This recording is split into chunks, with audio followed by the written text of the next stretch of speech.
And this is precisely why the collapse is humiliating for Gadot. She didn't bring the law, she didn't sign the charge sheet.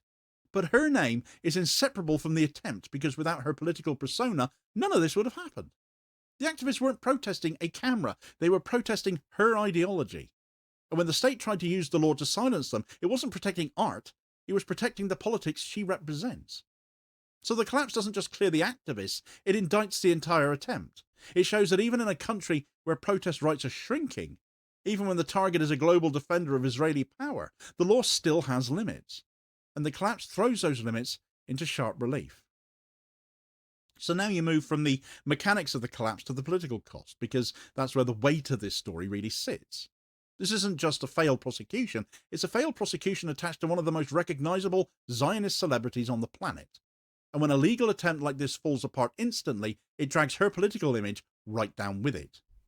Gal Gadot didn't just happen to be filming nearby. She was the reason the protest happened. She was the reason the police were involved. She was the reason Section 241 was dragged out of the Thatcher-era toolbox. Everything that spiraled out from that moment spiraled because of her public stance, and it landed where it landed because the state decided her brand was worth defending.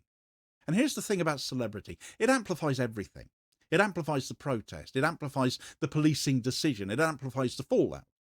So when 8 activists protesting genocide were bundled into a months-long legal nightmare, the presence of Gadot turned it from local repression into something global.